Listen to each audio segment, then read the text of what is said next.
नमस्कार, जोहार। मेरा नाम है दशरथ प्रधान और आप देखना शुरू कर चुके हैं छोटा नागपुर लाइव। सुबह की 5 बजे की स्पेशल बुलेटिन में आप सभी का बहुत बहुत स्वागत है। तो चलिए जानते हैं झारखंड की 25 बड़ी खबरों को फटाफट अंदाज में। तो पहली बड़ी खबर देखिए, जहां जमशेदपुर में होटल का खुला सच, नशे की पार्टी में युवती की मौत, 3 गिरफ्तार। जमशेदपुर के साक्षी थाना क्षेत्र में स्थित होटल डोराडो में एक युवती का शव फंदे से लटका मिलने से सनसनी फैल गई है। पुलिस ने बताया कि रविवार की रात 2 युवक और 2 युवतियों ने होटल में कमरा किराए पर लिया था। युवकों की पहचान ऋतुराज कुमार सिंह और पंकज कुमार के रूप में हुई है, जो राजेंद्र नगर साक्षी के रहने वाले हैं। वहीं युवतियों में से एक की पहचान रुखसार के रूप में हुई है, जिसकी मौत हो गई, और दूसरी युवती दीपा दीप है, जो ओल्ड पुरुलिया रोड मानगो की रहने वाली है। पुलिस ने कमरों से शराब की बोतलें और आपत्तिजनक सामग्री बरामद की है, जिससे पता चलता है कि पूरी रात चारों ने अय्याशी की है। सोमवार की सुबह कमरा नंबर 506 में पंखे से लटकते रुखसार का शव बरामद किया गया है। सूचना मिलते ही साक्षी थाना पुलिस मौके पर पहुंची और शव को कब्जे में लेते हुए तीनों को हिरासत में ले लिया है। साथ ही होटल के दस्तावेज को जब्त कर लिया गया है और सीसीटीवी फुटेज की जांच की जा रही है। दीपा दीप ने पुलिस को बताया कि रुखसार से उसकी दोस्ती इंस्टाग्राम पर हुई थी। उसने ही रुखसार को होटल में बुलाया था। जब वह होटल पहुंची तो सभी नशे में धुत थे, जिसके बाद वो वहां से चली गई। पुलिस दीपा दीप से पूछताछ कर रही है और ये पता लगाने की कोशिश कर रही है कि आखिरकार हुआ क्या था। यही बताते चले कि साक्षी आम बगान इलाके के कई होटलों में नियम कानूनों को ताक पर रखकर युवक युवतियों को कमरे दिए जाते हैं, जहां खुलेआम देह व्यापार का धंधा चलता है। पुलिस सब जानकर भी अनजान बनी रहती है। इस मामले में पुलिस ये भी पता लगाने की कोशिश कर रही है कि क्या होटल डोराडो भी ऐसे ही अवैध गतिविधियों में शामिल था। अगली खबर देखिए, जहां जेएमएम का बबलाल को संदेश झूठ फैलाने के बजाय रचनात्मक सुझाव दें, कहा डीजीपी का मुद्दा उठाना हास्यास्पद। झारखंड मुक्ति मोर्चा ने भारतीय जनता पार्टी के नेता प्रतिपक्ष बाबूलाल मरांडी पर तीखा राजनीतिक हमला करते हुए कहा है कि वे राज्य की राजनीति में अपनी प्रासंगिकता बनाए रखने के लिए बेबुनियाद आरोपों का सहारा ले रहे हैं। जेएमएम की ओर से जारी बयान में कहा गया है कि डीजीपी नियुक्ति को लेकर हेमंत सोरेन सरकार पर सवाल उठाने से पहले बाबूलाल मरांडी को अपने शासनकाल की ओर देखना चाहिए, जिसने भ्रष्टाचार और नौकरशाही के खेल से मौजूदा व्यवस्था की नींव रखी थी। आज जिन मुद्दों पर मरांडी जी शोर मचा रहे हैं, वे उन्हीं की सरकार की देन है। तब की नीतियों ने प्रशासन को इस स्थिति में पहुंचाया है। जेएमएम ने मरांडी के बयान को हास्यास्पद करार देते हुए कहा कि अगर उनके पास कोई ठोस प्रमाण है तो सार्वजनिक करें, अन्यथा झूठ बोलकर जनता को गुमराह करने की साजिश बंद करें। पार्टी ने यह भी कहा कि सुप्रीम कोर्ट और संविधान का हवाला देने से पहले मरांडी को अपने ही कार्यकाल पर नजर डालनी चाहिए। जनता अब सब देख रही है और दोहरा चरित्र और सस्ती राजनीति को पहचान चुकी है, जिसका नतीजा पिछले चुनाव में भाजपा की हार के रूप में सामने आ चुका है। जेएमएम ने अंत में कहा कि हेमंत सोरेन के नेतृत्व में राज्य पारदर्शिता और विकास की दिशा में आगे बढ़ रहा है, और अगर बाबूलाल मरांडी को वाकई झारखंड की चिंता है तो झूठ फैलाने के बजाय रचनात्मक सुझाव दे, लेकिन जमीन पर उतरकर सच्चाई का सामना करना पड़ेगा। अगली खबर देखिए, जहां झारखंड कैडर के 4 आईपीएस अधिकारी आईजी रैंक के लिए पैनल। झारखंड कैडर के 4 आईपीएस अधिकारियों को केंद्र सरकार में आईजी रैंक के पैनल में शामिल किया गया है।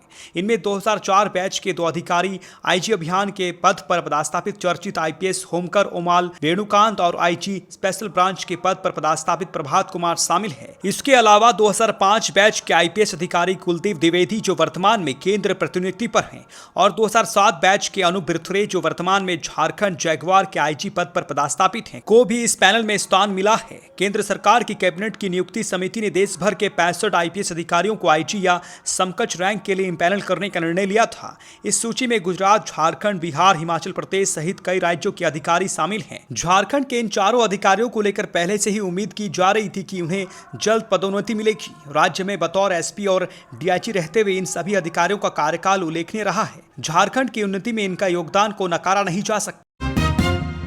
अगली खबर देखिए, जहां ठेकेदार करवा रहा था क्वार्टर से ईंट की चोरी, छज्जा गिरने से श्रमिक की मौत, यहां हुई शर्मनाक घटना।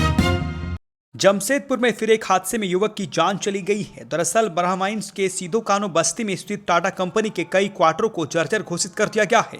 साथ ही कंपनी की ओर से इन क्वार्टरों का कुछ हिस्सा भी धराशायी किया गया था। अब इन जर्जर पड़े क्वार्टरों से ठेकेदार की ओर से मजदूरों को लगाकर ईंट की चोरी करवाई जा रही थी। इस बीच रविवार की दोपहर क्वार्टर का बड़ा छज्जा गिर गया, जिससे छज्जे के मलबे में दबने के कारण मजदूर मोहम्मद मुन्ना की मौत हो गई। वहीं मृतक की पत्नी भी इस घटना में घायल हुई हैं। इसके अलावा घटना में कई अन्य मजदूर भी घायल हुए हैं, जिनका इलाज एमजीएम अस्पताल में चल रहा है। इधर घटना की जानकारी मिलने पर ब्रह्माइंस के थाना प्रभारी दिलीप यादव मौके पर पहुंचे और घायलों से बातचीत की। पुलिस अभी मामले की जांच कर रही है। घायलों ने पुलिस की पूछताछ में बताया कि वे ठेकेदार पोपट के कहने पर ईंट की चोरी करते थे। इसके लिए उन्हें 500 रुपए के हिसाब से दैनिक मजदूरी दी जाती थी। रविवार को इसी क्रम में जर्जर क्वार्टर का छज्जा गिर गया। अगली खबर तो की, जहां जमीन कारोबारी को अपराधियों ने गोली से भूना, गंभीर हालत में रिम्स में भर्ती। खबर चतरा से है, जहां शहर से सटे इलाके में अपराधियों ने एक जमीन कारोबारी को गोली मार दी। कारोबारी की पहचान बंधु यादव के रूप में हुई है। उनकी हालत गंभीर है। पुलिस अपराधियों की तलाश कर रही है। अपराधियों ने बंधु यादव को चतरा डोभो मुख्य मार्ग पर गोली मारी है। बंधु यादव के पेट और छाती में आधा दर्जन गोलियां लगी हैं। घटना के बाद अपराधी मौके से फरार हो गए। घायल बंधु को तत्काल सदर अस्पताल पहुंचाया गया। वहां से उन्हें रिम्स रांची रेफर कर दिया गया है। सदर थाना प्रभारी विपिन कुमार ने बताया कि अपराधियों की धरपकड़ के लिए छापेमारी शुरू कर दी गई है और जल्द ही उन्हें गिरफ्तार कर लिया जाएगा। घटना के बाद स्थानीय लोगों में आक्रोश है। वे पुलिस से त्वरित कार्रवाई की मांग कर रहे हैं। पुलिस ने आसपास के सीसीटीवी फुटेज खंगालने और संदिग्ध से पूछताछ शुरू कर दी है। पुलिस ने लोगों से शांति बनाए रखने और किसी भी संदिग्ध गतिविधि की सूचना देने की अपील की है। अगली खबर तो सरायकेला से है, जहां विक्षिप्त महिला का मिला शव। सूचना के 2 घंटे बाद भी नहीं पहुंची पुलिस। सरायकेला नगर क्षेत्र अंतर्गत इंद्रटाड़ी स्थित रेलवे बुकिंग काउंटर के समीप सोमवार की सुबह ज्ञात महिला का शव पाया गया है। लोगों ने जब शव को देखा तो इसकी सूचना सरायकेला थाना को दी। हालांकि 2 घंटा बीत जाने के बाद भी शव को कब्जा में लेने के लिए पुलिस घटनास्थल पर नहीं पहुंची। घटना के संबंध में लोगों ने बताया कि मृत महिला मानसिक रूप से विक्षुब्ध थी और नगर क्षेत्र में घूमती रहती थी। रविवार की सुबह करीब 10 बजे कुछ लोगों ने उक्त महिला का बुकिंग काउंटर के पास बैठे हुए देखा था। सोमवार की सुबह जब लोगों ने देखा तो महिला मृत अवस्था में पाई गई। मृत विक्षुब्ध महिला के विषय में किसी को जानकारी नहीं है। महिला किस गांव की रहने वाली है, इसका कोई पता नहीं चल पाया है। अगली खबर तो ये, जहां पश्चिमी सिंहभूम के खुटपानी में ग्रामीण मुंडा की धारदार हथियार से हत्या, इलाके में फैली सनसनी। पश्चिमी सिंहभूम जिले के खुटपानी प्रखंड के बासाहातू गांव में एक दिल दहला देने वाली घटना सामने आई है। ग्रामीण मुंडा मंजीत हाइब्रू के अज्ञात अपराधियों ने बीते रविवार की रात बासा कमरिया के समीप धारदार हथियार से गला रेतकर हत्या कर दी। मृतक के परिजनों ने बताया कि मंजीत हाइब्रू रविवार की शाम दोपाई बाजार गए थे। सोमवार की सुबह ग्रामीणों ने उनके शव बासा कमरिया के समीप सड़क किनारे देखा। पुलिस ने शव को कब्जे में लेकर पोस्टमार्टम के लिए भेज दिया है। पांड्रासाली ओपी प्रभारी मृणाल कुमार ने बताया कि पुलिस हर पहलू की जांच कर रही है और जल्द ही अपराधियों को गिरफ्तार कर लिया जाएगा। इस घटना की जांच के लिए पुलिस टीम गठित की गई है। स्थानीय लोगों ने बताया कि मंजीत हाइब्रू एक मिलनसार व्यक्ति थे और उनकी हत्या से गांव में शौक की लहर है। पश्चिमी सिंहभूम जिला के मानकी मुंडा संघ ने भी इस हत्या की घोर निंदा की है और पुलिस से जल्द कार्रवाई करने की मांग की है। पुलिस मामले की जांच में जुट गई है और विभिन्न पहलुओं पर विचार कर रही है। अभी तक हत्या के कारणों का पता नहीं चल पाया है, लेकिन पुलिस का कहना है कि जल्द ही इस मामले का खुलासा कर दिया जाएगा। अगली खबर देखिए, जहां ऑपरेशन सिंदूर में मिली गहरी चोट को पाकिस्तान की आने वाली पीढ़ियां याद रखेंगी, बोले चंपई सोरेन। झारखंड के पूर्व मुख्यमंत्री सह सरायकेला के बीजेपी विधायक चंपई सोरेन ने कहा कि ऑपरेशन सिंदूर में मिली गहरी चोट को पाकिस्तान की आने वाली पीढ़ियां याद रखेंगी। सोशल मीडिया साइट एक्स पर ट्वीट करते हुए पूर्व मुख्यमंत्री चंपई सोरेन ने लिखा, सेना की प्रेस कॉन्फ्रेंस ने ऑपरेशन सिंदूर का पूरा सच सबूतों के साथ दुनिया के सामने रख दिया है। भारतीय सेना ने यह स्पष्ट किया है कि यह नया भारत आतंकवादियों को उसकी ही भाषा में कई गुना ताकत से जवाब दे रहा है। सरायकेला विधायक चंपई सोरेन ने आगे लिखा कि उरी हमले के बाद सर्जिकल स्ट्राइक, पुलवामा हमले के बाद एयर स्ट्राइक और पहलगाम हमले के बाद हुई ऑपरेशन सिंदूर में भारत ने घर में घुसकर दुश्मन को गहरी चोट दी है। इसे उनकी आने वाली पीढ़ियां भी याद रखेंगी। चंपई सोरेन ने कहा कि रावलपिंडी समेत उनके सबसे सुरक्षित सैन्य ठिकानों को जिस प्रकार हमारी सेनाओं ने तबाह किया है, उसे देखकर हर भारतीय का सीना गर्व से चौड़ा हो गया है। भारत ने यह दिखा दिया कि अगर कोई भी हमारे देश पर आतंकी अथवा किसी भी तरह के हमले का दुस्साहस करता है तो उसे और उसके समर्थकों को उसकी भारी कीमत चुकानी पड़ेगी। भाजपा नेता चंपई सोरेन का यह पोस्ट भारत पाकिस्तान सीमा पर सीजफायर घोषित होने के बाद आया है। अगली खबर देखिए, जहां झारखंड में 8000 पदों पर बम्पर बहाली, होमगार्ड से लेकर असिस्टेंट जेलर तक होगी स्थायी नियुक्ति। झारखंड में जल्द ही बम्पर बहाली होने वाली है। असिस्टेंट जेलर, कक्षापाल, जिला बाल होमगार्ड और उत्पाद सिपाही समेत कुल 8000 पदों पर नियुक्ति होगी।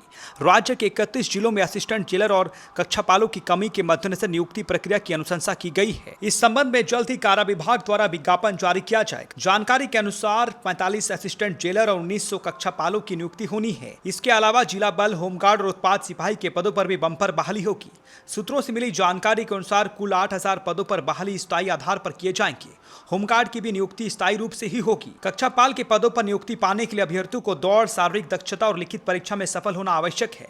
हालांकि पहले की भांति अब दौड़ की प्रक्रिया को सरल बनाया गया है। अब दौड़ की दूरी कम और समय को बढ़ाया गया है। पिछली बार उत्पाद सिपाही की दौड़ के दौरान एक अभ्यर्थी की मौत के बाद ये बदलाव किए गए हैं। पहले उत्पाद सिपाही के अभ्यर्थियों को 10 किलोमीटर की दौड़ लगानी होती थी, लेकिन अब अभ्यर्थियों को केवल 1.6 किलोमीटर की दौड़ लगानी होगी। इसमें पुरुष अभ्यर्थियों के लिए 6 मिनट में 1600 मीटर की दौड़ और महिला अभ्यर्थियों के लिए 10 मिनट में 1600 मीटर की दौड़ तय की गई है। झारखंड की 25 बड़ी खबरों की बुलेटिन में बने रहने के लिए धन्यवाद। चैनल को सब्सक्राइब कीजिएगा, वीडियोस को लाइक कीजिएगा और अपनों के बीच शेयर जरूर कीजिएगा।